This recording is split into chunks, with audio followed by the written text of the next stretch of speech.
Kung mag-rub o kung magnusnos ang ice cube sa guya, dapat inanay lang kag in circular motion for best results. Makaisa man lang ka best kada adlaw dapat nga mag-apply sang ice cube sa guya. Gani ano pa ang ginahulat mo? It's time for Ice Baby! Masami nga ginalakot sa madamo nga mga pagkaon o kon mismo ginasudaan sang madamo nga mga Pilipino ang salted egg. Ang salted egg ang nahibaluan nga masamihimo sa itlog sang bibe. Ang 50% nga mas madamo ang unod nga calories sang sa itlog sang manok. Kag ini ang nagaunod man sang pila ka mga essential nutrients. Ang calorific content sang itlog sang bibe ang nagikan sa protein, fat, kag carbohydrates. Ang protina nga makita sa itlog ang isa kasahi sang high quality protein kung sa diin ang kada isa nga itlog sang bibi ang makitaan sang 9 grams sang protein. Samtang ini ang nag-unod man sang 9.6 grams sang fat kag 1 grams sang carbohydrate. Ang nasambit nga mga nutrients ang makabulig agud nga ang lawas ang makaproduce sang energy. Mas mangin maunod kag masuportahan ang bilog nga ikaayong lawas kaangay sa muscle, panit, buhok kag iban pa. Nakahibalo-bala ka mo mga kabombo nga may kaangtadan man sa depresyon kag kasubuang kakulang sang tulog. Kung kulang ka sa tulog, naganubo man ang neurotransmitter sa utok. Matalupang dadaman nga madamo sa mga pamatanon sa subong henerasyon nga masami nagapulaw ilabi na sa pagatubang sa gadgets. Bangod sa kakulang sang tulog, masami nagaapekto naman ini sa ila batasan kung sariin sila masami irritable, restless kag frustrated. Sa tion nga hindi mahatag ang gusto sa mga individual nga kulang sa tulog, masami grabe naman gilayon ang reaksyon sa mga ini bangod luyag nila ang instant leisure. Nagatuga man ini sang hindi violent nga mga pagginawi kaangay sang pagpanigarilyo. Masami nga pagpahubog kag pag-engage sa premarital sex nga masami nagaresulta sa teenage pregnancy. Mahapos lang ang paghambang nga magtulog sang husto. Apang mabudlay himuon. Gani dapat likawan ang pag-inom sang mga sleeping pills kag maghimo na lang sa mga non-pharmaceutical nga pamaagi kaangay sang sleep hygiene. Ginpanugyan ang pag-exercise apang paandam ng sini nga likawan ang golpeada nga exercise nga makatuga naman sang pagpananakit sang lawas. Ang alom ang normal nga makitaan sa panit sang isa ka tawo. Apang paano bala mabalaan ko ng isa ka alom cancerous? Ang normal nga alom ang nagaduag sang brown, tan o kon black spot sa panit. Posible ini nga flat. Sa nakaligad sa takanang sa isaga. Welcome madri sa pagkapangalagad sang Bombo Report Second Edition nadlawas sang Biyernes sa Petsan 9 sa bulan sang Disyembre sa mga tig 2022. Ikaduhang adlaw sang Biyernes sa katapusan nga bulan sa mga year 2022. Sa mga aga manginakaupo na walagad si Bombo Erlin Bayonita. Upta na kita asala sa 7 ang atak na sa mga aga sa darong sa inyo sang dugang mga balita lokal. Mga nabalaga sa aton mga police station sa diri sa maya syudad sa Bacolod kalakipan na sa probinsya sa Negros Occidental. Philippine Standard Time 50 minutos sa nakaligad sa tanang alas 6 sa aga. Atensyon sa mga nagahulog sa entry sa aton sa nga promo sa 1-2 Panalo Part 21 promo ng Bomba Radio and Star FM. 1, 2, Panalo! Narito na ang isa sa mga daily winners.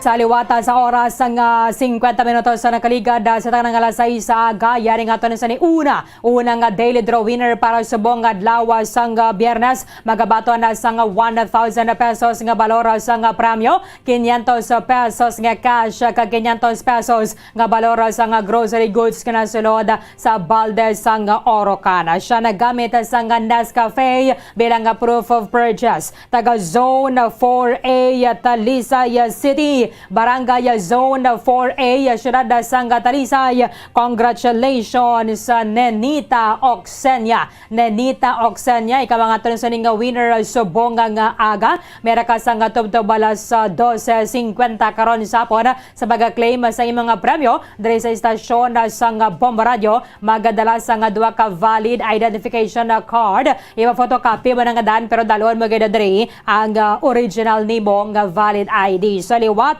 Ma'am Nenita Oxenia sang Barangay Zone 4A, Talisay City. Ikaw ang ato sa nga winner subong nga aga. Mera ka sa nga wala sa 2.50 karona sa uto sa pag-claim sang imong premyo diri sa istasyon sang Bombo Radio Bacolod. Nenita Oxenia, congratulations!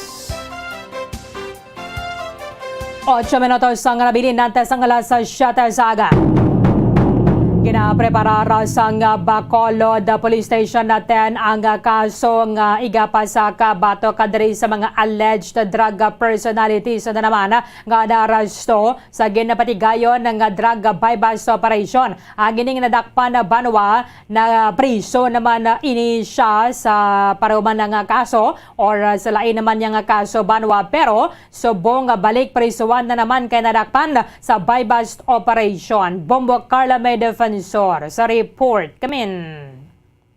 Naipreso dakop sa gipatigayon nga buy-bust operation sa nga police station Station 10 sa Zone 12 Barangay Handumanan Syudad sa nga Bacolod, Bombo Orlin. Ang subject diri sa buy-bust operation amo ang kilala kay Jade Babaran alias Tuto, 48 anyos, kaga residente ini siya sa nga Barangay 26 Syudad sa nga Bacolod, Bombo Orlin. Kag ini siya ginakabig nga street level individual, Bombo Orlin. Susunod kay Police Major Richard Fajarito, ini siya Bombo Orlin, tinadakpa na ini siya before kag naka-avail sa nga plea bargaining, Bombo Orlin. Nakuan ini siya sa isa ka heat seal transparent plastic sachet sa suspected shabu. Amo ini ang buy-bust item. 5 ka heat seal transparent plastic sachet sa suspected shabu. May nakuha siya sini nga posisyon. Nakuha man din siya sa isa ka black sling bag, coin purse kag 1,000 peso bill. Amo ini ang buy-bust money, Bombo Orlin. Ang kabugaton nga nakuha sa suspensado nga suspected shabu, nagabugat 10 grams kag nagabalor ini 68,000 pesos sa Bombo Orlin. Sa subong niya rin na ini siya sa kustodiya sa Police Station 4 Police Station 10 for proper disposition. Bombo Orlin, Bombo pamatiyan Carl, naton. ang iyatong previous nga kaso, illegal drugs man o? Yes, Bombo Orlin. Illegal pero nga droga man. Gamay-gamay ato tani nga, that is why nga naka-avail sa plea bargaining agreement. However, ina siya kasugtanan nga dapat mag-cambio ka na, talugon mo balang imo nga kabuhi. Yes. Dapat gida Bombo Orlin, no? Chance mo na inaliwat nga makapangabuhi isang tadlong, makaubra sang tadlong, so hindi ka na dapat kaya nag-engage sa illegal nga droga o galing kay titungod nga siguro Bombo Orlin na dimat siguro Bombo Orlin at nagbalik ini siya sa pagduso sa illegal nga droga, pero wala iya nagkuntat sa pagmonitor sa iya ang kapulisan sa Police Station 10, Bombo Orlin. Okay. Yes, Bombo Orlin, pamatiyan nato na pahayagikan kay Police Major Richard Fajarito.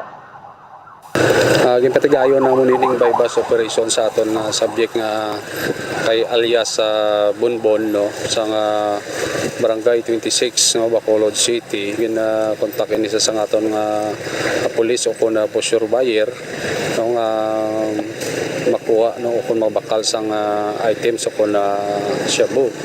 So amo ini ang natabo gin-deliver niya diri sa Barangay Handumanan, no, kag diri ginatigayon ang buy-bust.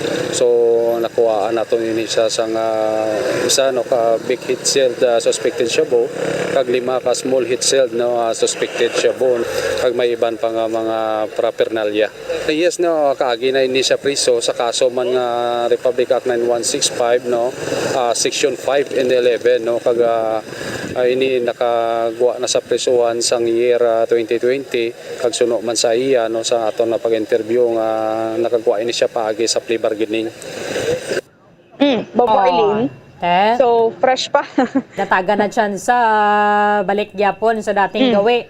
Amo gid gani Bombo Orlin, pero balik gid siya sa prisuhan, Bombo Orlin. Samtang mera sa nagaluntad no aga pa Bombo Orlin kagaina alas 3 sang kaagahon no, may nagluntad nga aksidente sa may Barangay Road sa Purok Elga Zone, Barangay DJLA, Syudad sa Bago. Isa diri ang patay kay isa diri ang pilason, Bombo Orlin, no. Sa ang sakay diri sa motorsiklo nga 125 Bomborlin. Ang driver si Edmar Sidorio, 19 anyos, kag residente sa Hacienda Hibong, Barangay DJLA, Negros Occidental. Ang iya siniga back rider amo si Reggie Boy Marfil, 30 anyos, kag residente man sa nasambit nga lugar, Bomborlin. Sa inisyal nga investigasyon, ang salakyan akon ang motorsiklo Bomborlin na ginadala ni Edmar Sidorio nga travel ini sila from west towards east direction, kaupod sa isa iya sining backrider nga si Reggie Boy Marfil. So sang ara na ini sila sa lugar kung sa diin nagluntad ang aksidente, nag-change bala sang dalan ini nga motorsiklo do nagpadulong ini sa may rightmost portion sang highway. Bomborlin kag accidentally nga nadanlog kag nabunggo sa concrete barrier ang motorsiklo. So ini sila nga doon nadagdag ini kag resulta sa pagkaangkon sang samad sang driver kag mera man sang nakakuha sang serious injury, kag ang backrider Bomborlin ti nakaangkon gid sang Base severe head injury Bomborlin. Kasi nag-overtake sila bala, pero sa tuo. Amo gid Bomborlin no, nag-change ini sila sang lane kag nakabunggo sa concrete nga barrier kag nadagdag ini sila. So nakaangkon ini sila sang injury, serious injury, kag ini backrider nakasustain sang severe head injury Bomborlin, kag amo ining rason sa iya sining kamatayon Bomborlin. Hindi gid mag-overtake sa tuo, overtake sila sa wala. Wala ginaya Bomokal sa mga parts ng dalan na broken, white line na balang ara sa tunga, or solid man siyang puti pero dapat extreme ang imong paghalong dira. Yes, kaga sa Bomborlin na isa sa mga rason wala yan na control ang motorsiklo kag isa pa basa ang dalan. That's why nga nagdanlog kag nabunggo sa concrete barrier Bomborlin. Sige, Bobo Carl, salamat gid. Bomborlin na mo'y nag-report gikan sa patrol ni si Bombo Carl May Defensor para sa Pambansang Radyo ng Pilipinas, consistent overall number 1 sa Bacolod, Basta Radyo. Bumbo. Maraming salamat kay Bomo Carlo Maya Defensor. 1 minuto na bilinantes ang alas sa Siyata sa aga. Sanbaya kamo magasulod ng Bombo News Center Makati para sa Bombo Network News. Bombo Radyo Bacolod. Dugang nga impormasyon angot sa balot. Santo pa sa publication, ang balot na nagaunod man sa niacin, riboflavin, kag thiamine, nga nagabulig sa metabolismo sang enerhiya sa lawas. Naibaluan nga bangod sa nutritious qualities nga makita sa balot, kita nga mga Pilipino ang ginakonsiderar ini nga superfood nga maayo para sa brains. Ang isa ka itlog nga balot ang nagaunod sang 188 calories, 13.7 grams ang protein, 14.2 grams ang fat, 116 mg ang calcium kag 2.1 mg ang iron. Ang balot, ang makabulig man sa mag-asawa bilang aphrodisiac, nga kaangay sang Viagra. Bango dini ang may mataas nga protein content, kag sarang makapaboost sang energy, kasubong man sang desire. Kung luyag mo sang maayo nga dali kasi nga madugang sa imo diet, ang balot, ang isa sa maayo nga choice. Presyo ng mga produktong petrolyo sa susunod na linggo. Ilang mga senador naman itinuturing na welcome development ang pagtanggal na sa Social Security System o SSS at ang Government Service Insurance System o GSIS sa controversial na panukalang Maharlika Wealth Fund.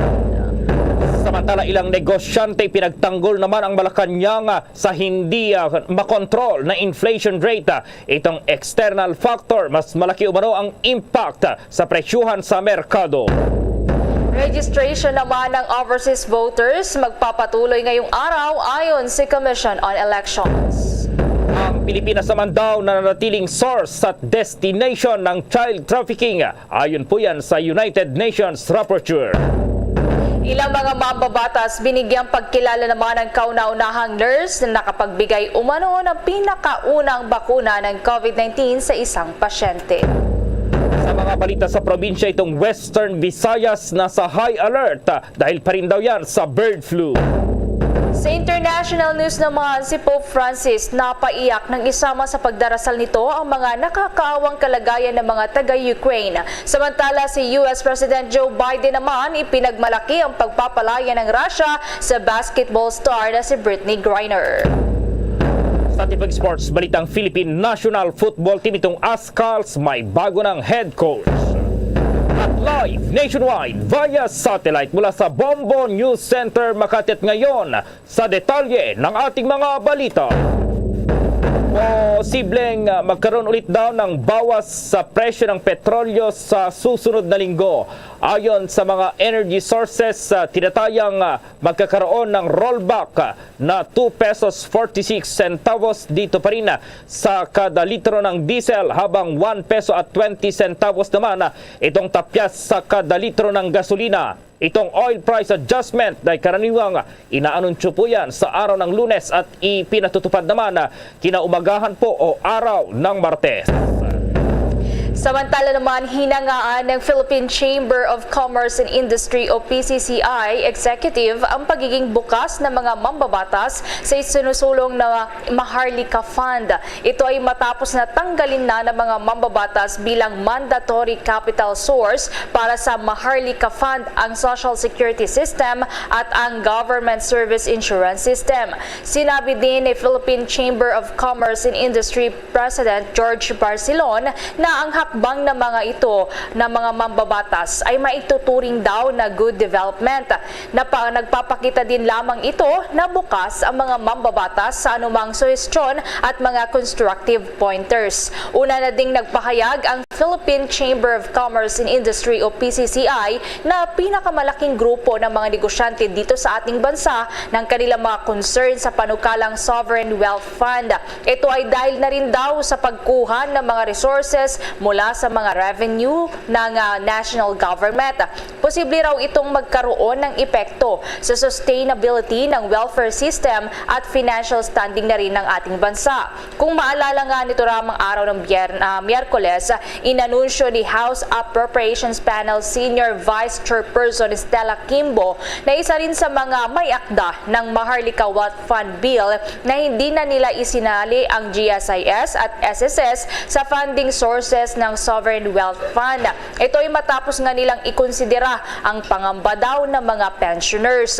Maliban kasi sa GSIS at SSS, tinanggal na rin sa mandatory contributors ng Maharlika Wealth Fund ang General Appropriations Act ng National Budget Law. Ito, una nga rin dito ay sa naturang panukala, kukunin naman ang nasa 50 billion pesos na pondo sa state-run banks na Land Bank of the Philippines, karagdagan din na 25 billion pesos magmumula sa Development Bank of the Philippines at ang mga dividendo naman at kita ng Bangko Sentral ng Pilipinas o BSP.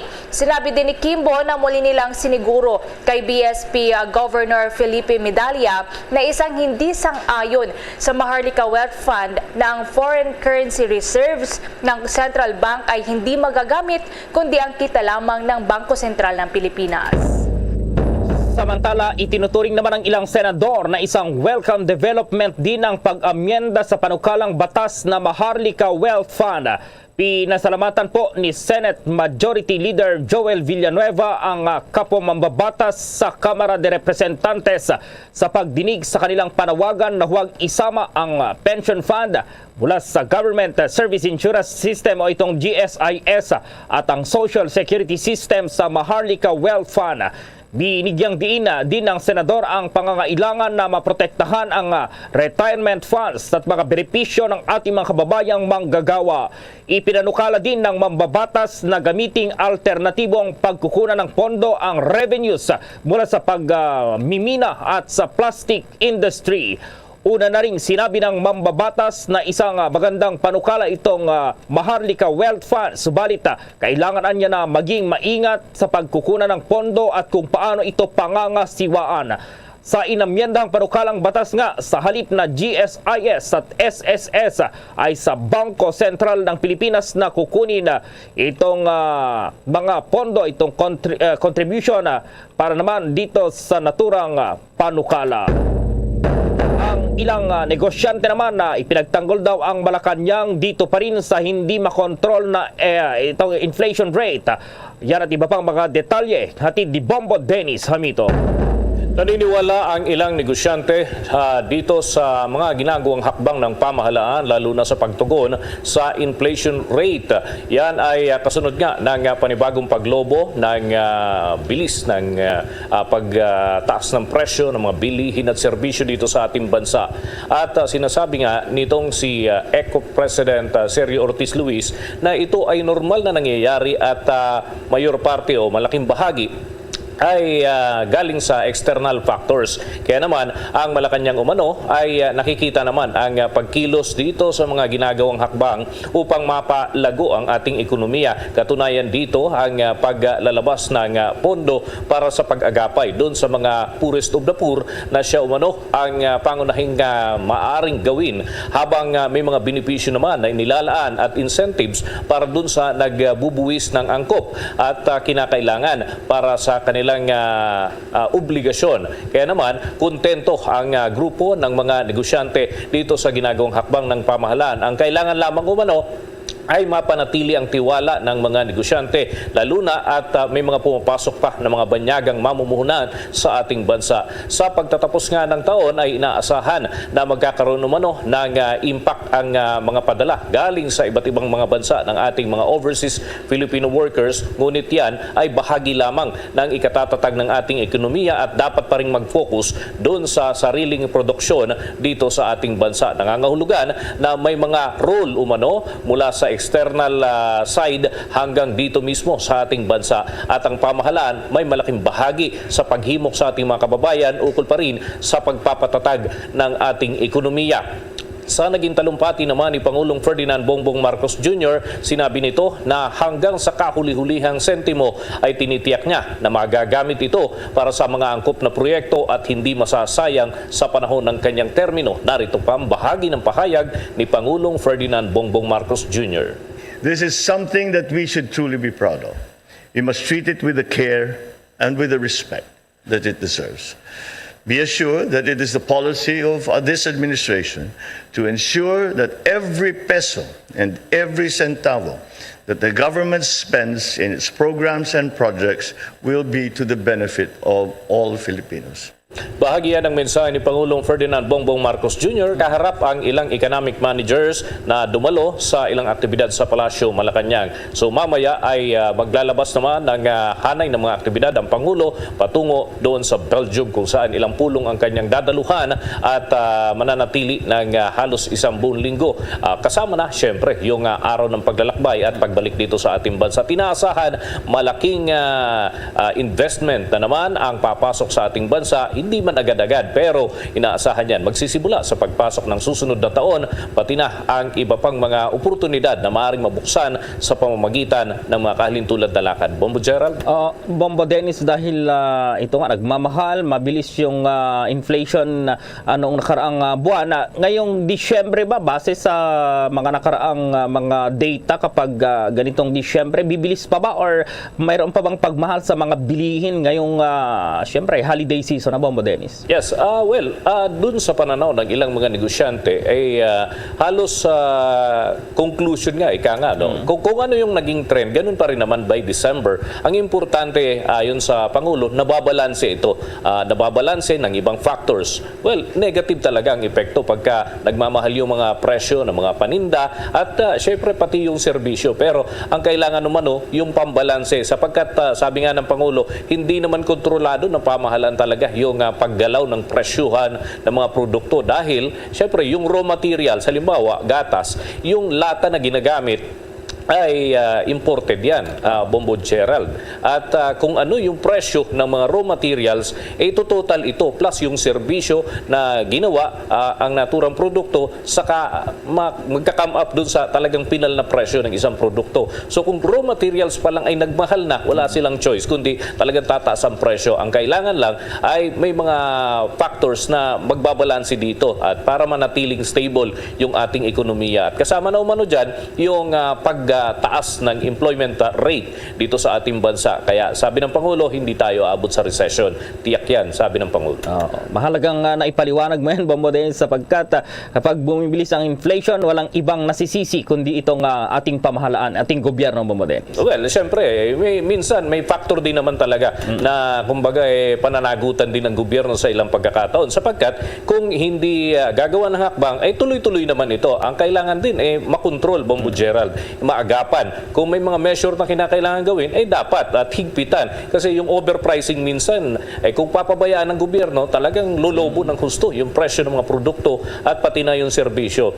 Pero kung tuloy-tuloy naman yung monitoring kagaya ng Department of Trade and Industry, at least marirendahan, hindi ataas ng husto yung presyo ng mga produkto at ganun din ang serbisyo. Ay kumbaga within the threshold kung ano lang talaga yung nararapat, Bombo Gerald. Okay, Bomboden. Ito pa, sigurista na ang mga nanay, mga kabombo, mga ka-Star Nation. Kaya for their anak ay game sila dun sa mga tulong sa health plus proper diet and exercise. Ang Jerifer Tangkatsagat ay may CGF, may Turin at may Lysine. Ang CGF, ito yung tulong para sa height. Yung Turin, tulong naman yan para sa eyesight. At Lysine, tulong para sa katawan. May Jerifer drops para sa babies, syrup for kids and PGM for teens. Jerifer Tangkatsagat, available in leading drugstores nationwide. Mahalagang paalala, ang Jerifer ay hindi gamot at hindi dapat gamiting panggamot sa anumang uri ng sakit. Samantala na muli namang nagpaalala po itong Commission on Elections o COMELEC sa lahat ng mga Pinoy na nagtatrabaho at naninirahan po sa ibayong dagat na ang registration para dito sa overseas voters magpapatuloy na po ngayong araw yan, Disyembre 9. Sinabi ng COMELEC Office for Overseas Voting o yung OFOB na ang registration na tatagal hanggang sa Setyembre 30, 2024 ay bilang paghahanda naman dito sa 2025 midterm elections. Dahil ito hinikayat ng komisyon ang lahat ng mga kwalipikadong Filipino citizen na hindi pa nakakapagrehistro sa ibayong dagat na pwede silang maghain ng kanilang aplikasyon para sa registration o sa mga post abroad o designated registration centers sa labas ng kanilang mga post. Pwede rin umano silang magtungo sa mga designated registration centers sa Pilipinas. Ang mga papayagan na mag-register ay ang mga citizen sa Pilipinas. Itong mga sa abroad o ang mga lalabas po sa bansa sa kasagsagan ng 30 araw na voting period ng midterm elections o itong April 13, 2025 hanggang May 12, 2025. Dapat ay 18 anyos din itong edad ng mga ito bago o sa araw mismo ng halalan. Para makapag-register ang mga aplikante ay dapat na makakuha po ng Overseas Voter Registration Form, itong tinatawag na OVF1 na downloadable naman sa COMELEC website. Pero kailangan naman itong personal na isumite ng magre-rehistro sa designated registration centers. Maliban pa sa Overseas Voter Registration Form 1, kailangan din ng mga magpaparehistro na magpresenta ng Philippine Passport o certification na ini-issue ng post. Dapat ay nakasaad sa certification na natanggap o na-review na ng mga ito ang mga karampatang pang mga dokumento na isinumiti naman ng mga aplikante na magiging basihan sa pag-i-issue ng pasaporte o original o certified true copy ng Order of Approval ng kanilang mga aplikasyon para mapanatili o ma-reacquire ang kanilang Filipino citizenship na in-issue ng post. Sakaling mag-reacquire ang mga aplikante ng kanilang Filipino citizenship o photocopy naman ng kanilang Seafarers Book kung ang mga ito ay mga seafarers. Hindi naman kwalipikado sa registration na ito ang mga Pinoy na nawala na ang kanilang Filipino citizenship. Ang mga nanumpa naman ang kanilang allegiance sa foreign country, maliban na lamang sa dual citizens na nasa ilalim naman ng The Citizenship Retention and Reaccusation Act of 2003. Hindi rin kwalipikado ang mga nakagawa at mga convicted na mayroon ng final judgment ng korte o tribunal sa kaso at naparusahan ay ng pagkakakulong ng hindi bababayan sa 1 taon o o ang sino man na mga citizen ng Pilipinas sa ibayong dagat na naideklarang incompetent ng mga otoridad sa Pilipinas o kaya naman doon sa ibang bansa. Ang lahat ng mga makakapagrehistro naman ay makakasali pa rin sa May 2025 midterm elections at makakaboto para sa national candidates gaya na lamang ng mga senador, party list representative. Tatagal naman ang overseas voting sa loob yan ng isang buwan simula na sa Abril taong 2025. Nagpahayag naman ng commitment ng Department of Budget and Management of DBM para sa open governance matapos na bumaba sa ikawalong pwesto ang Pilipinas sa International Budget Transparency Survey para sa taong 2021. Ayon po sa 2021 Open Budget Survey, yung tinatawag na OBS, nakakuha ng puntos ang Pilipinas na 68 mula sa 100 para sa transparency, 35 points naman para sa public participation at 74 para sa budget oversight. Bilang tugon, sinabi po ni Department of Budget and Management Secretary Amiena Pangandaman na ipagpapatuloy ng ahensya po ang pakikipagtulungan tungo sa pagiging isang bukas na gobyerno. Anya makakapaglikha ng dagdag at stable na kondisyon para sa incentivized investments mula sa pribadong sektor itong isang open government upang matiyak ang tiwala ng publiko at mapalakas ang democratic institution principles ng ating bansa. Positibong tiniyak naman ni Department of Budget and Management Assistant Secretary Rolando Toledo na aakyat sa mas mataas pa na ranggo ang Pilipinas sa mga susunod na taon. Sa mga sandaling ito makakasama po natin itong Brazil Bombo International News Correspondent na si Judy Jade Abuejela. Kumusta po sitwasyon dyan sa Brazil ngayon at kumusta siyempre itong paghahanda ng koponan ng Brazil? May laban po mamaya itong Brazil laban po sa Croatia. Wow, I think parang alam mo dito kung sa atin kapag ka ang national team ay naglalaro, parang ano yan kung sa atin napapahinto ni Manny Pacquiao pag may laban siya walang traffic. Ganon din dito. So kapag may may laro ang national team, lahat nasa bahayan.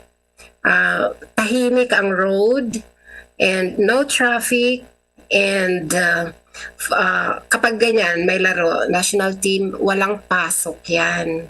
Walang pasok sa trabaho. Kung halimbawa, 12 o'clock dito sa amin ang laro, 10 o'clock pauwiin ng mga empleyado.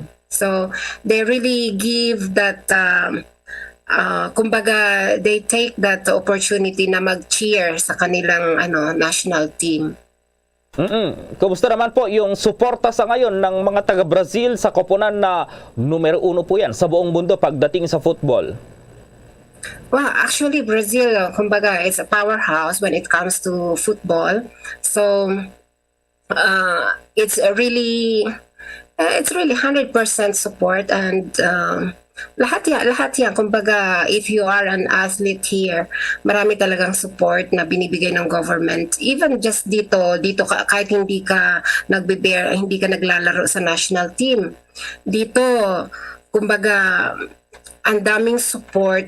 There are a lot of programs for sports talaga. So, mga players, malaki ang suporta sa kanila ng government. Apo, hindi ba pressured ngayon itong koponan ng Brazil sa mga susunod na round sapagkat sila yung number 1 sa FIFA World Ranking? Yeah, actually, kumbaga, yun nga, pag naglalaro dito, a sort of, ewan ko dyan sa atin kung how does people see Neymar. Pero dito, kumbaga, nagkakahati yung mga tao when it comes to Neymar Jr. But I applaud him kasi kumbaga magaling naman talaga siya as a soccer player. Marami na siyang na-prove sa career niya. Pero we cannot deny the fact that there are a lot of new football players that are really as good as Neymar in the Brazilian team. Sa ipinapakitang performance ngayon ng Team Brazil, sa tingin niyo po ba makakaabot sila hanggang sa finals? Wow, that could be, it's always a dream of every Brazilians to bring home the 6 stars. So, yun nga sinasabi nila, homo au hexa. Kasi, kumbaga, it's a road to the 6 stars. I think right now, Brazil is the, kumbaga, mayroong pinakamaraming stars sa FIFA. Meron na ang Brazil ng 5 stars. So, kumbaga, this FIFA is road to bringing home the 6th. So, actually, a lot of even the Brazilian those Brazilian footballers na nagdala ng 5th stars dito sa Brazil, actually nanonood sila doon mismo sa lugar to give inspiration to the national team. May inihahanda rin ba itong pamahalaan ng Brazil sakaling magkampiyon at maibulsa ng Brazil nga itong koponan, yung ika-6 na titulo? Ang mga footballers dyan ngayon, ano kaya yung maibibigay sa kanila ng pamahalaan dyan sa Brazil? Yeah, as far as I know, once they won something like that, there is a corresponding amount from the government. I just don't know how much. Pero even without that, they are well paid. They are well paid as national team players. Para sa inyo po ba, anong bansa yung gusto nyong makasagupan ng Brazil pagdating dito sa finals? Actually, it would be nice if they will come face to face with Argentina. With that, maraming salamat sa oras na ibinigay nyo sa Bombo Radio Philippines, sa Bombo International News Correspondent Judy Jade Abehela dyan po sa Brazil. It's always a pleasure. Well, thank you. Kayo rin, ingat din po kayo.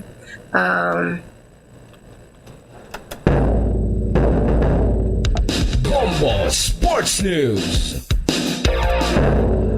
Na yan, kumustahin natin itong mga koponan na maghaharap sa quarterfinals ng FIFA dahil mayroon daw matinding laban itong mga to sa nagdaang mga taon. Pa-report si Bombo Jovino Galang. Sa pagsisimula ng quarterfinals ng 2022 FIFA World Cup sa Qatar, ay ating alamin naman ngayon ang history ng bawat kupunan na magkalaban kung ano nga ba ang naging resulta sa mga nagdaang paghaharap nila. Sa unang match sa pagitan ng Brazil at Croatia ay ito na ang pangatlong pagkakataon na magkaharap ang dalawa. Unang nagharap ang dalawang kupunan noong 2005 sa isang friendly games kung saan natapos sa 1-1 draw ang laro. Habang ang unang FIFA World Cup na pinagharap ang dalawa ay noong 2006 sa Germany kung saan nagwagi ang Brazil sa Croatia sa score na 1-0.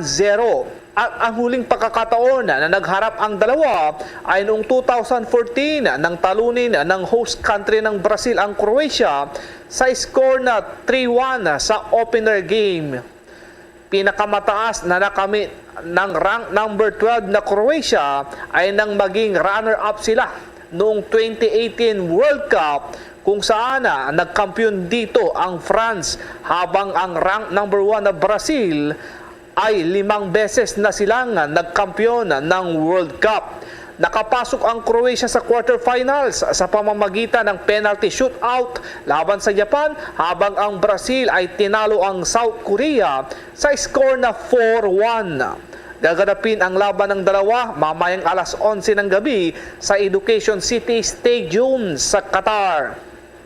Sa pangalawang laro naman sa pagitan ng rank number 3 na Argentina at rank number 8 na the Netherlands ay 9 na beses na nagkaharap ang dalawang kupunan kung saan mayroong 4 na panalo at 2 draw ang naitala ng Dutch teams. Unang nagharap ang dalawa sa ginanap na international friendly games noong 1974 nang talunin ng Netherlands ang Argentina sa score na 4-1. Sa kanilang head-to-head record sa FIFA World Cup ay tila pantay ang dalawang kupunan na mayroong 2 panalo at 1 draw sa 5 laro. Ang unang World Cup Games na pagharap ng dalawa ay noong 1974 nang tambakan ng Netherlands ang Argentina sa score na 4-0. Matapos ang 4 na taon ay nakabawi ang Argentina nang maging host sila sa 1978 World Cup. Habang noong 1998 quarterfinals ay tinalo ng Dutch team ang Argentina. Magaganap ang pagharap ng dalawa dakong alas 3 ng umaga ng Disyembre 10 sa Lusail Stadium. Sa ikatlong match sa pagitan naman ng rank 22 ng Morocco kontra sa Portugal, nagaganapin sa Alto Mama Stadium sa December 10 ng alas 11 ng gabi. Ito na ang pangatlong beses na magharap ang dalawang kupunan. Unang nagharap ang dalawa noong 1986 FIFA World Cup sa Group B kung saan nagwagi ang Morocco laban sa Portugal sa score na 3-1. Noong 2018, FIFA World Cup Group F ay nakabawi naman ang Portugal sa score na 1-0. Sa huling laban naman ng quarterfinal sa pagitan ng France at England ay ito na ang pang-11 na pagharap ng dalawang kupunan sa loob ng 3 dekada. 5 beses na nagwagi ang France sa laban nila ng England mula nang natapos sa goalless draw ang laban nila sa European Championship noong 1992. Nagwagi naman ang France sa score na 2-1 sa group stage noong 2004 European Championship laban sa England. Sa kabuang 31 international matches ng France at England ay 17 dito ang naipanalo ng England mula pa noong Mayo 1923. 2 beses nang nagkaharap ang defending champion na France at England sa World Cup. Una ay ang 2-0 na panalo ng England noong 1966 at ikalawa ay ang 3-1 group stage na panalo ng France noong 1982 World Cup. Umabot sa quarterfinals ang France nang talunin ang Poland sa score na 3-1 habang ang England ay umabot sa quarterfinals nang ilang paso nila ang Senegal sa score na 3-0. Gaganapin ang quarterfinals game ng dalawa sa Disyembre 11 alas 3 ng umaga sa Al Bayt Stadium. Yan ang ating pinakahuling FIFA World Cup update. Ako si Bombo Juvino Galang, basta radyo Bombo! At ka-Star Nation, babalik na sa face-to-face ang selebrasyon ng Dinagyang 2023. Isasagawa mula January 13 at ang highlight ay sa January 22, 2023. Ang Dinagyang 2023 ay hatid ng Iloilo City Government at Iloilo Festivals Foundation Incorporated. Ang live updates at coverages ay maririnig at makikita sa lahat ng himpilan at digital platforms ng Bombo Radio Philippines. Viva! Viva! Viva! Viva! Senyor Santo Niño! Basta Radio Bombo! This is Mayor Jerry Treñas of the City of Iloilo inviting you to witness and celebrate the face-to-face Dinagyang 2023. Viva Senyor Santo Niño! Viva Senyor Santo Niño! Viva Senyor Santo Niño! Bombo International News. Ipinagmalaki ni US President Joe Biden ang matagumpay na pagpapalaya kay Women's National Basketball Association star Brittney Griner. Si Griner ay nakulong sa Russia mula pa noong Pebrero matapos na mahulihan ng illegal na substance na sa kanyang vape. Napalaya lamang ito matapos ang prisoner swap dahil na rin sa tulong na ginawa ng United Arab Emirates at Saudi Arabia. Kapalit ng paglaya ni Griner, si Victor Boo na naaresto din dahil sa arms dealer. Pagtitiyak naman ni Biden na ginagawa nila ang lahat para mapalaya din ang ilan pang mga Americans na nakakulong sa ibang bansa. Kasama din ni US President Biden si White House o si Cheryl Griner, ang asawa ni Brittney. Narito pang karagdagang pahayag ni US President Joe Biden. This is a day we've worked toward for a long time. We never stopped pushing for her release. It took painstaking and intense negotiations, and I want to thank all the hard-working public servants across my administration who worked tirelessly to secure her release. I also want to thank the UAE for helping us facilitate Brittney's return, because that's where she landed. I'm glad to be able to say that Brittney's in good spirits. She's relieved to finally be heading home, And the fact remains that she's lost months of her life, experienced a needless trauma, and she deserves space, privacy, and time with her loved ones to recover and heal from her time being wrongfully detained. Held hostage abroad, many of whom had been held since before I took office. And today, we also remember the other Americans that are being held hostage and wrongfully detained in Russia or anywhere else in the world.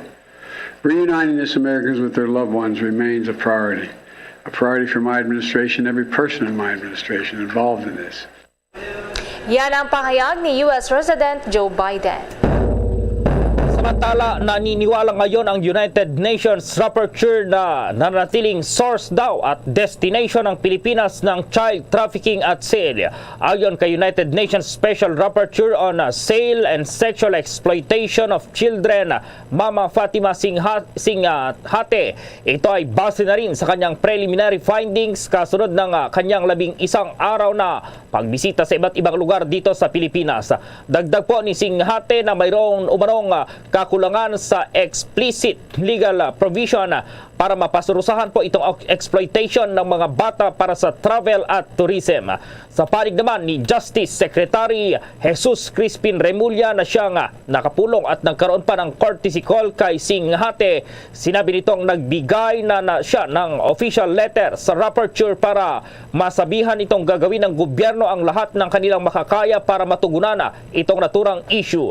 Pero sinabi naman po ng kalihim ng Justice Department na tuloy-tuloy na talaga itong ugnayan ng Department of Interior and Local Government maging ng Philippine National Police at National Bureau of Investigation para matugunan itong naturang issue. Noong buwan ng Agosto po, nagdeklara ang Pilipinas ng giyera kontra pa rin sa online sexual abuse at exploitation dahil na rin sa nakakaalarmang pagtaas ng kaso nito. Sinabi noon ni Remulla na hindi na raw magdadalawang isip ang kasalukuyang administrasyon na sampahan ng kaso at paragutin ang lahat ng mga individual na direkta at hindi direktang sangkota dito pa rin sa mga heinous crimes. Ang mambabatas naman mula sa minorya ng Kamara, pinuri ang ginagawang pagbabago sa Maharlika Wealth Fund. Yan at iba pang mga balita mula kay Bombo Annalise Soberano.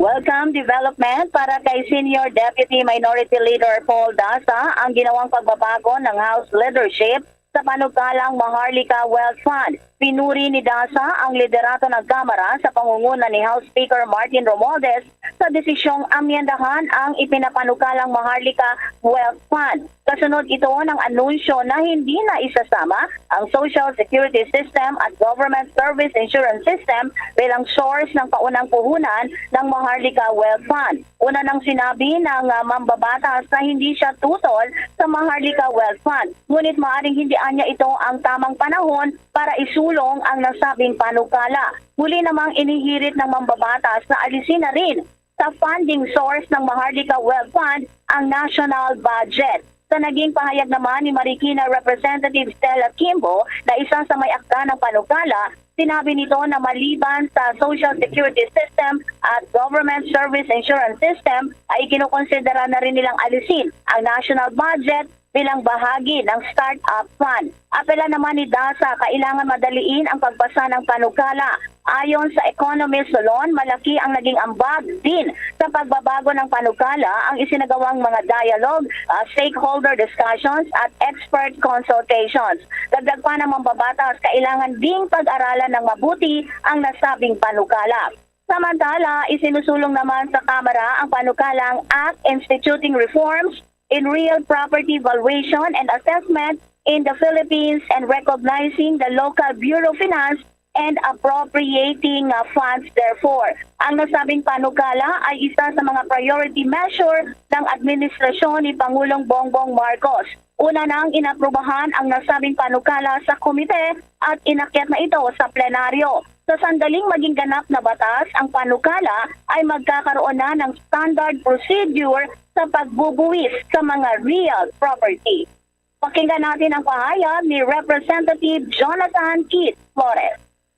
In the last 3 years, only 41% of provinces and cities are using updated revenues, while the rest collect real property tax based on outdated schedules, some spanning a decade or two already. The SMBs thus remain generally outdated and undervalued, which leads to huge foreign revenues for the LGUs. It is worth noting that in a survey of all the SNBs of provinces and cities where the valuation used by the LGU for taxation purposes are at record low levels. On the other hand, only 71% of the Bureau of Internal Revenue district offices have generally updated the schedule of zonal values, which serve as the basis for national land-related taxes over the last 3 years. The bill aims to harmonize the real property valuation for taxation purposes, which relieves the BIR from promulgating the schedule of zonal values. The national government also stands to save millions by preventing cost overruns due to delayed project completion. Ni Representative Jonathan Keith Flores ng Bukidnon. Mula Kamara, Bombo Anali Montaño Soberano nag-uulat para sa Pambansang Radyo ng Pilipinas. Basta Radio. Nakikita po ni infectious disease expert Dr. Rontgen Solante na maaari pa rin ituloy itong pagbabakuna na 1 hanggang sa 2 beses kada taon. Ito kahit maabot na raw ang target population ng bilang ng mga Pinoy na dapat mabakunahan. Sinabi po ni Solante na mayroong tinatawag na warning of immunity, kaya kung tutuusin ay hindi tumatagal ang proteksyon ng bakuna. Ibig sabihin, bumababa po itong proteksyon matapos na mabakunahan ng 6 hanggang 8 buwan. Ang nakikita ng opisyal dito, sabi ni Solante, ay muling magpabakuna 1 hanggang 2 ulit kada taon para lang makasiguro ng proteksyon at makaiwas pa rin sa pagkakaroon ng severe COVID.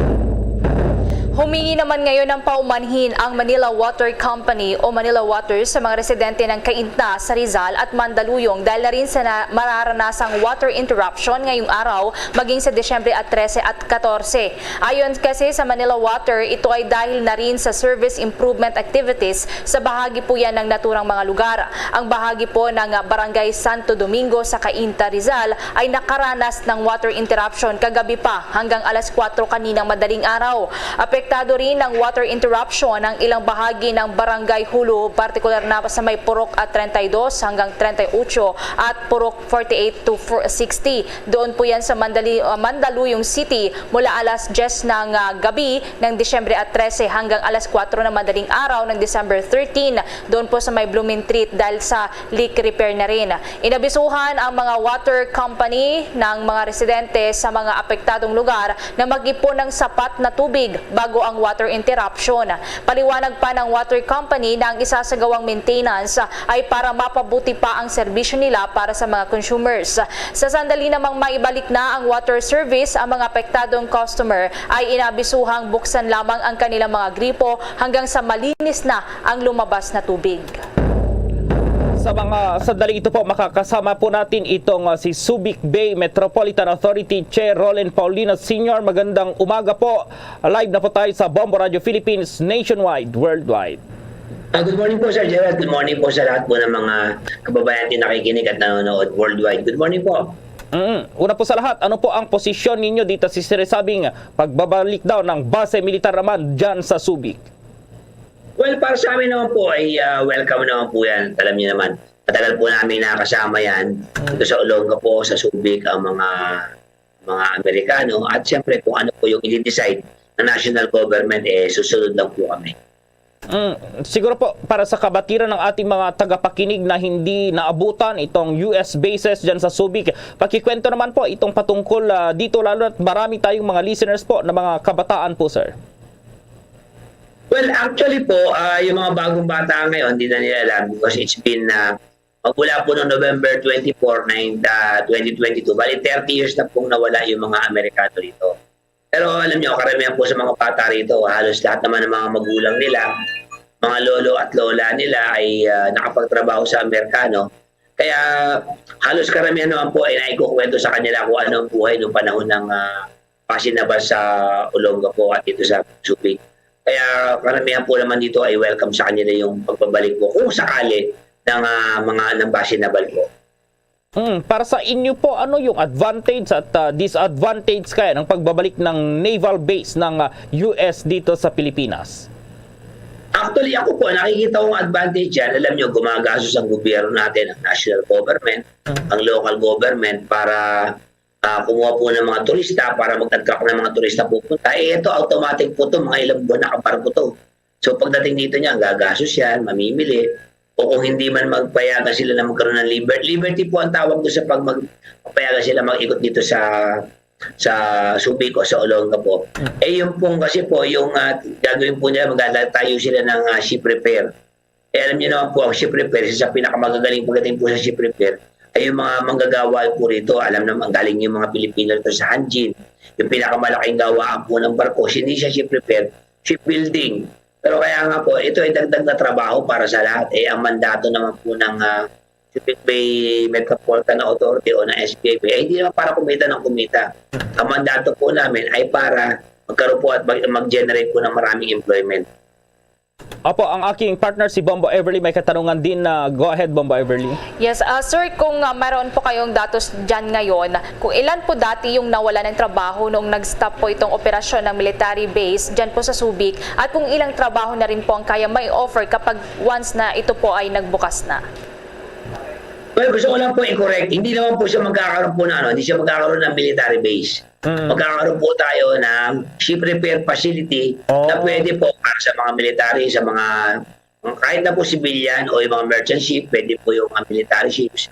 Hindi po siya magkakaroon dito ng ng base. Pero sa nakikita natin kasi po, dahil sa magagaling ang gumawa yung mga taga rito, kaysa pumupunta ng malayo, nakita kasi ng Amerikano kung gaano kahirap yung babalik pa sila ng Amerika para magpagawa ng mga barko. So, naisip nila na dito na lang magpagawa. Ngayon, sa tanong niya naman kung gaano, at the peak of Hanjin, nung peak po ng Hanjin, umaabot sila ng mga 29,000 na employees. At nakikita ko din na halos pagdating nila rito, dahil nga hindi lang naman na mga military ships ang gagawin natin, pati yung mga cruise ship na dadating dito para ipagawa, ay mga ganun din po na we're expecting for a start, siguro po mga 10,000 trabaho. Okay, so good news po pala ito sa mga naghahanap din po ng trabaho ng mga kababayan nating Pilipino. So sa ano pong mga lugar ang makikinabang po kung sakali dito, sir? Opo, marami po yan. At alam nyo, ang talaga pong ang involved dito ay ang Olonga po, ang Subic, ang Bataan, ang buong Zambales, ay sa pagdating sa trabaho. At yung pinakamalaki pong regional training center ng TESDA ay dito po gagawin sa Subic. Kaya nakaready po tayo rito. Kaya nga, hindi lang po pang region, pang dito sa amin, pati po sa pong region 3. At sa buong, marami po kami nagtatrabaho rito ng mga tagagaling Samar, pero sa Mindanao, na nagtatrabaho dito na nakakita ng opportunity.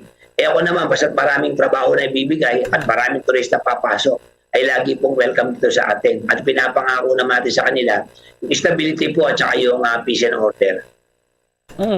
Si Bombo Jorel ulit, paano po ang hiring nito sa mga magtatrabaho dyan, lalo na itong qualifications at ang anong maraming trabahong ibibigay dyan? Opo, kung saan nyo naman po, bawa kung ang taga Mindanao kayo, taga Visayas, taga Metro Manila, o pag-ready na po kayo, yung mga LGU na nakikinig sa atin, i-training na natin yung mga tao natin, talagang marami dyan, mga welding, yung mga soldering. Kasi yung soldering, alam niya, may iba yun sa welding. Yun po yung pinakamarami mga trabaho na bibigay. Kaya mag-ready na po yung mga tao natin dito, pati po yung mga housekeeping, dahil inaano namin, inaalok natin dito yung mga cruise ship na dumating. Alam niyo naman yung cruise ship, parang pinagdutong na hotel yun. Ang karamihan doon, nagpapalit ng kumot, ng kurtina, ng carpet, gagawa ng mga swimming pool. So ito po yung mga trabaho na magiging available. At kung masipag-sipag yung mga LGU, ay magkaroon na ng mga local training. Sabi ko sa mga kababayan natin, pag may ino-offer ng mga ganong training, i-grab nyo na, libre naman. Hindi ka namang mawawala sa atin pag marunong tayo. Opo, syempre kapag may trabaho dyan, hindi lamang naman po siguro para sa mga nagtatrabaho sa mga kapagawaan ng barko o mga kumpanya. Syempre kailangan din nilang kumain, magkaroon ng mga prime commodities. Pwede po bang magtayo rin na itong maliliit na mga negosyo sa paligid po ng opisina dyan kung sakali? Yes, sir. Mabuti po binanggit niyo yun. Actually, yun nga po yung target doon eh. Kapag pumasok yung mga manggagawa dyan, siyempre may meron dyan, gawaan ng uniforme, yung mga kakain, yung mga sasakyan. Ang dami po mga kadugtong na negosyo na pwedeng itayo. Na hindi lang naman yun doon. Siyempre, yung gagawa yung kanilang mga lahat ng mga pangailangan, yung mga bahay dito, yung tricycle, yung jeep, kikita lahat yan, magkakadugtong yun. At alam niyo naman, hindi naman dato ng ating mahal na Pangulong BBM ay mabigyan ng trabaho yung mga tao. At pagkakadugtong yan, hindi lang yun. Tinatawag natin ito yung mga value-added jobs and businesses ay doon na idadagdag nito. Opo, siguro mensahe nyo na lang po dito sa ating mga kababayan, lalong-lalo yung mga bakante ngayon at walang trabaho po. Go ahead. Opo, actually, ngayon lang, bago tayo pumanaw, ay kausap po namin yung Coscare. Yung Coscare po, isa sa may pinakamalaking hospital beds manufacturer ng Taiwan. At gusto nila mag-expand, at gusto nila magtayo dito sa Subic. You know, right away, madaling-madali ang requirement nila, mga welders, pero kailangan nila mga babae. Kailangan nila agad 500 na empleyado. Pero 500 is 500. Ang ibig sabihin ng 500 na pamilya ang kayang buhayin agad. Ngayon naman, sa isang aspeto naman po, wag po kayo mag-ano dahil ito po ay ship repair facility po ng mga barko, hindi lang ng ano. Kaya lang siyempre, sa dami po ng papasok dito, karamihan dyan mga US naval ships. Pero hindi po to base naval, hindi to base militar. Para gusto ko lang i-clear, hindi po to base militar. Kung hindi, tayo po ay mag-host ng kahit na ano pang mga bansa na gusto magpagawa dahil alam niyo naman ang expertise ng mga taga dito ay pagdating po sa paggawa at pag-repair ng mga barko. At pagdating naman po ito sa occupation order, wala po kayong problemahin dito. Alam niyo sa pinaka-peaceful na city sa buong Pilipinas ay ang Olonga po. And alam niyo din naman ang SBMA, may sarili tayong charter dito. Kaya yung mga trabaho po, mag-ready na tayo. Ulit-ulitin ko, mag-ready tayo. At kung meron mang ino-offer yung mga local government unit yun dyan na libre training, ay grab na natin. Dahil para sa atin po yun. At hindi mawawala sa atin. Okay, with that, maraming salamat po sa oras na ibinigay yun sa Bombo Radio Philippines Subic Bay Metropolitan Authority Chairman Rolen Paulino Sr. Magandang umaga po ulit. Maraming salamat po and God bless po sa ating lahat and good health.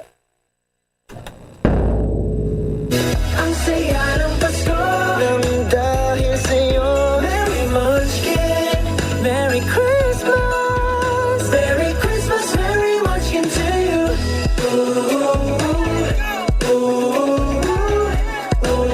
Merry Christmas, Merry Munchkin to you. Happy Holidays from Dunkin', pasalubong ng bayan. At ngayon, sa pagpapatuloy ng iba pang pangunahing mga balita. Kumustahin na natin ito dahil yung ilang mambabatas binigyang pagkilala po itong Pinay nurse na kauna-unahang nagbigay pinakaunang bakuna po ng COVID-19 sa isang pasyente. May report si Bombo JC Galvez. Bombo Gerald Bombo Ever, binigyang pagkilala umano ni Senator Amy Marcos ang Filipina nurse na si Mary Chel A. Sistina Parsons sa pagtanggap ng bihira at prestiyosong George Cross Award na iginawad sa kanya ng yumao na si Queen Elizabeth II noong Hulyo 2022. Itinaguyod ni Marcos ang panukalang Senate Resolution No. 320 na pagbibigay puri kay Sistina Parsons para sa kanyang makasaysayang kontribusyon sa Philippine nursing at sa sektor ng pangangalagang pangkalusugan. Anya, tinanggap daw umano siya ngayon sa Senado para sa kanyang pambihirang katapangan at kabayanihan sa panahon ng malaking pandaigdigang panganib. Dagdag pa, tunay raw na ipinagmamalaki ni Sistina Parsons ang Pilipinas at ang lahat ng Pilipino. Pakinggan pa natin ang bahagi ng pahayag ni Senator Amy Marcos. I'm deeply proud and privileged today to sponsor the proposed Senate Resolution 320 filed by myself last November 23, 2022 to recognize and commend Mayor Richelle A. Sistina Parsons for receiving the prestigious George Cross Award on behalf of the National Health Service from Her Majesty, the late Queen Elizabeth II and His Royal Highness, then Prince Charles. The award was given for her courage, compassion, dedication, and bravery in the face of grave mortal danger. She administered the very first dose of the Pfizer-BioNTech vaccine to then 90-year-old Margaret Keenan, making her the first person, not only in the United Kingdom, but in the whole world, to administer a COVID-19 vaccine to a patient outside of a mere clinical trial. Mr. President and colleagues, the George Cross Award is known to be the highest civilian award bestowed by Britain, originally instituted in 1940 as a reward for wartime bravery. Hence, it is yet another historical highlight in the extraordinary history of Filipino nursing. Bahagi ng pahayag ni Senator Amy Marcos, si Sistina Persons ay kilala umano sa buong mundo para sa pagbibigay ng pinakaunang bakuna ng COVID-19 sa isang pasyente sa labas ng isang clinical trial sa kasagsagan niya ng pandemya.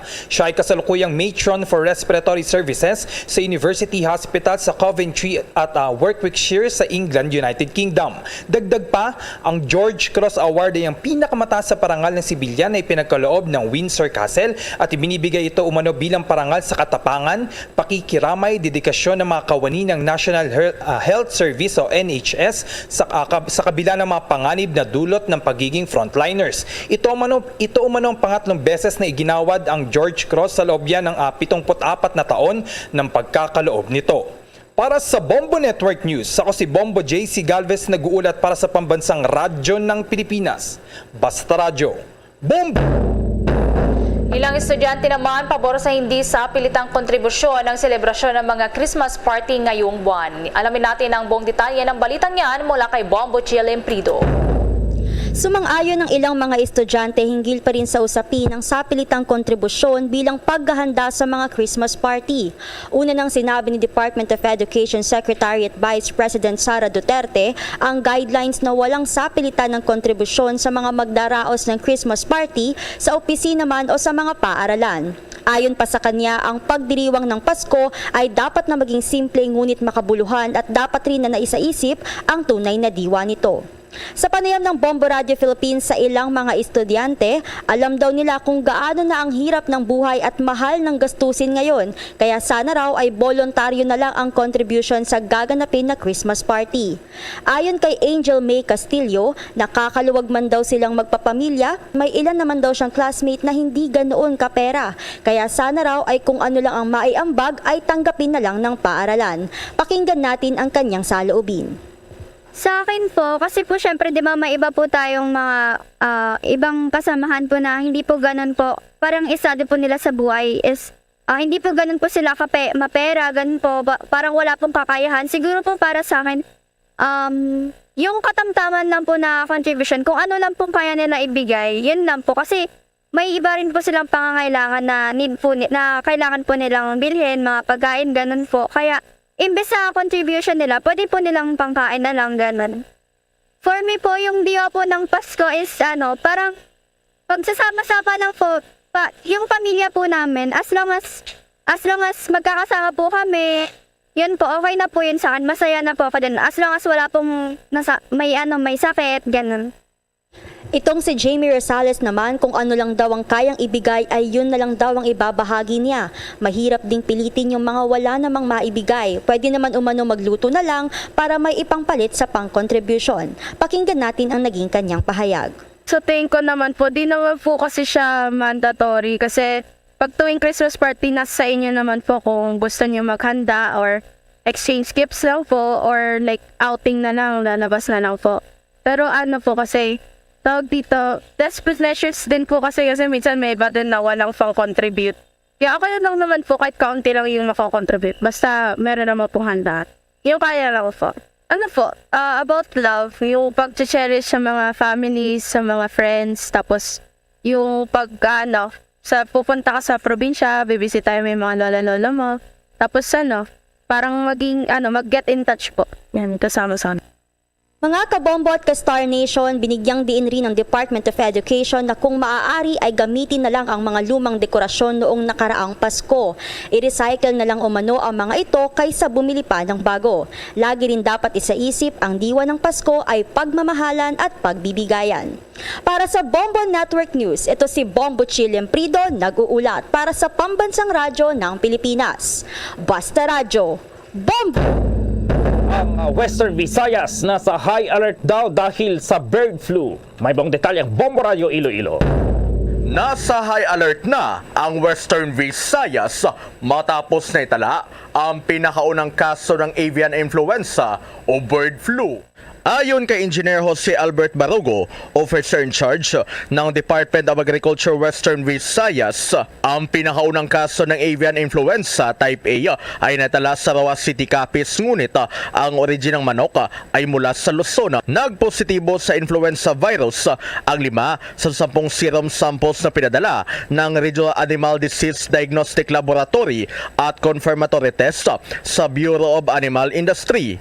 Kaugnay nito, kaaga naman nagpatupad ng temporary ban sa pagpasok ng mga domestic at captured birds ang Iloilo City at Iloilo Province. Sa panayam ng Bombo Radyo Iloilo kay Iloilo Governor Arthur Defensor Jr., sinabi nito na maliban sa Capiz, hindi na rin muna sila tatanggap ng mga poultry products at byproducts mula sa Luzon, partikular sa Region 1, 2, 3, 4A at 5 at Cordillera Administrative Region at Mindanao. Ayon kay Defensora, maaari pa rin silang tumanggap ng mga day-old chicks o sisiw, itlog, dressed chicken at cooked poultry meat products. Ngunit ayon sa gobernadora, kailangan munang magpakita ng veterinary shipping permit at health certificate na nagpapakita na negatibo sa avian influenza ang mga produkto. We have a new executive order because of the inclusion of the province of Capiz among the territories or areas na affected ng avian influenza. So again, ang executive order na yan, yan ang nagbibigay ng exceptions, no, sa ban and exceptions and the accompanying quarantine protocols and requirements. Si Iloilo Governor Arthur Defensor Jr. Para sa Bombo Network News, ito si Bombo Christian Hetchanova Lusada. Para sa Pamansang Radyo ng Pilipinas, consistent, overall number 1 sa Iloilo. Basta Radyo, Bombo.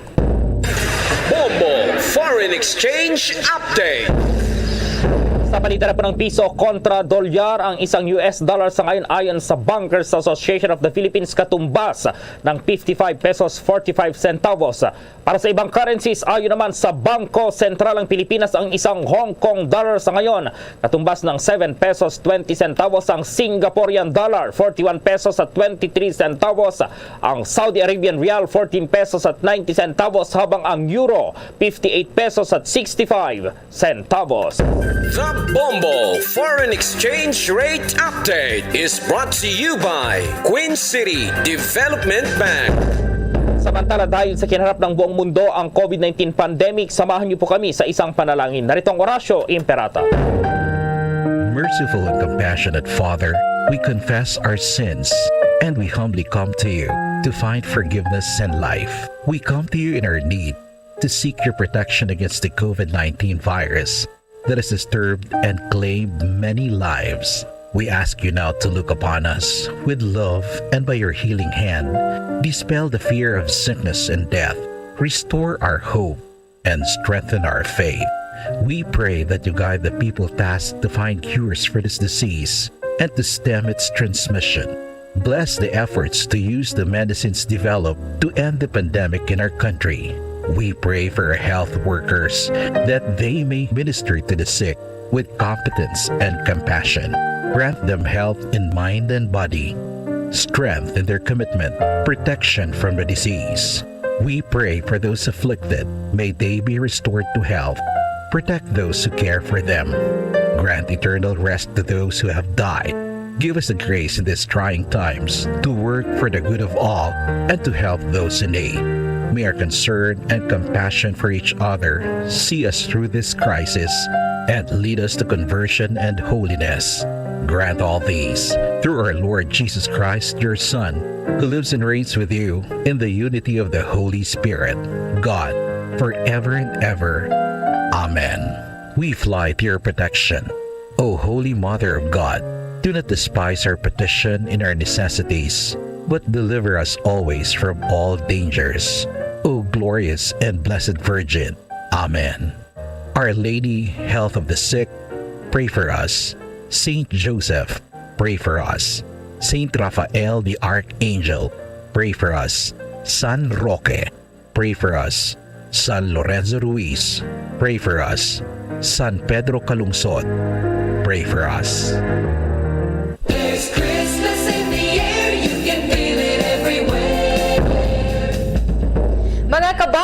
Star Nation, sa ating Christmas countdown, 16 days to go bago ang araw ng Pasko. Luzon, Visayas at Mindanao maging sa buong mundo, yan ang kabuuan ng Bombo Network News Morning Edition. At live nationwide via satellite mula sa Bombo News Center Makati para sa pambansang radyo ng Pilipinas, Basta Radio Bombo!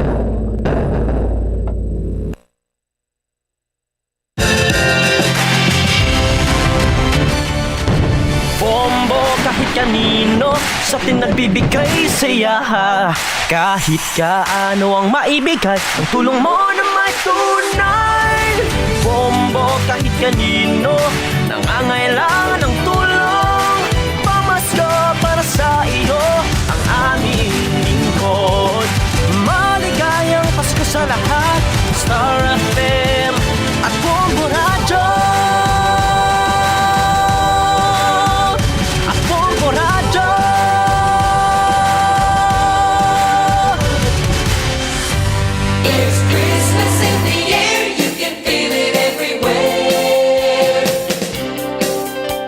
Desasay sa diya sa Banwa Binin, anday sa adlaw sang Paskwa. Sa liwata 16 days to go before Christmas.